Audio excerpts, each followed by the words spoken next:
А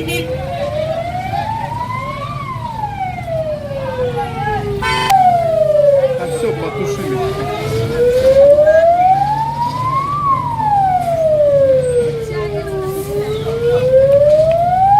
Крыша обвалилась. Ну и долго тлело, кажется.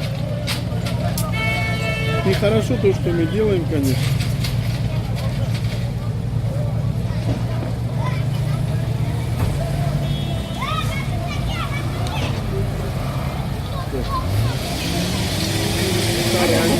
Магазин, где фрукты продавали, крыша вся обгорела, пожарники подъехали. Одна машина, вторая, сзади Галского, все, потушили.